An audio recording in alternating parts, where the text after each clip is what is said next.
Hey guys, CharrChan here. In today's video I'm planning a bodysuit for a fursuit that probably won't be made for a few months, possibly a couple of years.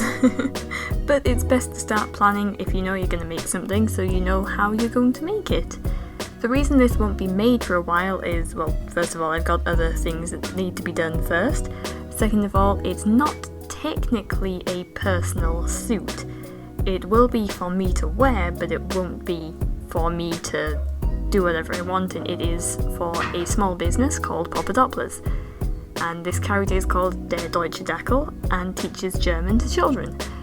I also do a lot of the German worksheets, or help with the German worksheets there, so yeah, there's a link to the Twitter of Happytoseeyou in the description, so there you go. Yeah. Okay, so I'm not actually being paid to do this specific work here. This is just me planning because I know it's going to happen eventually. Also, it's just good for me to think about how I would construct these kind of things. Sometimes I just plan things that I don't intend to do just because it's good practice. Like sometimes I'll just sit and sketch out like how a doll, like a ball jointed doll would work, even though I may or may not ever sculpt one. That's another video entirely. So, this character has a very long torso or body, so to get that illusion of a longer body, you should drop the crotch. So that will be very awkward to walk in, but it does help with the general shape of the character. I was thinking about how I want to do the legs. Like, is it gonna be like a foam structure, like a foam shell, or is it going to be pillows? Like here I'm sketching like a very rough kind of pattern of how you could maybe construct some kind of foam shell, just the general shapes that would stick together to make these kind of leg shapes in the thigh at least. But I'm probably gonna do pillows instead, because pillows are better for storage, I think. So you just have like the bodysuit, and then to get the digigrade legs going you just shove those custom made pillows inside the legs. So yeah, it's quite a common technique in fursuit making nowadays, so there's videos on it and stuff, so you can go and research that if you want. I've never done it before myself. So then I was sketching out the face.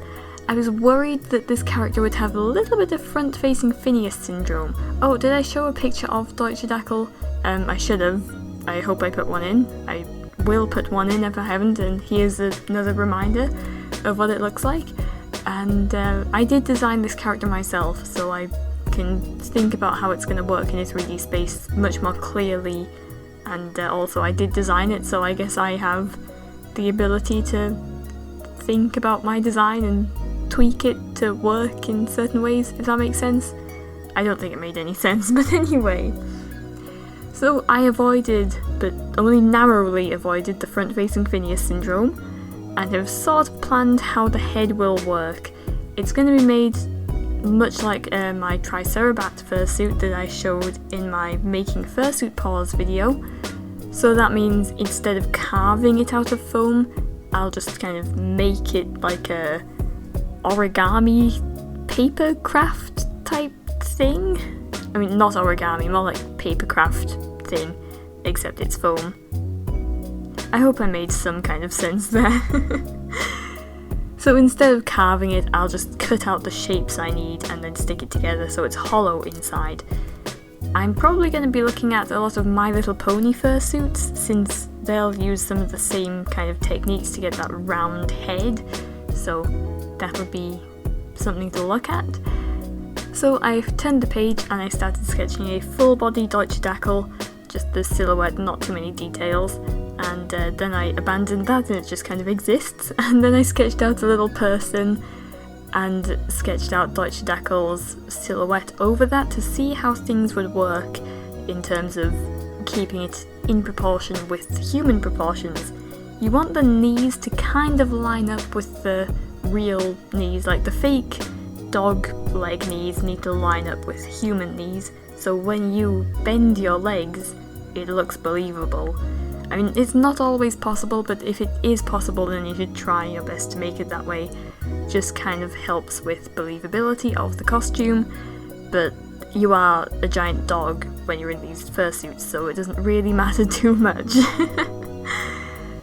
Anyway, the arms are gonna need some kind of escape route for your hands, in this suit at least, because it is giant club hands. This is basically a plush suit, but yeah, it is just a plush suit at this point, but not quite as extreme as some of them I've seen. Some of them just look like a giant pillow that has like little nub legs, and I don't know how people walk in these, so it's gonna be fun for me to wear and try not to fall over in, so that'll be fun. I wrote a lot of notes on this to just give myself some notes, and here we are, the finished thing. I don't know what I talked about for the last like 5 minutes, but I hope you enjoyed it. So there's my little sketches. I hope you found this informative as well.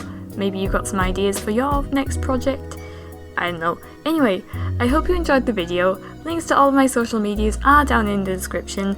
Please do not hit the like button, as that probably hurts quite a lot and it's not very nice, so maybe shake his hand instead. With that being said, hope to see you in the next one, and bye!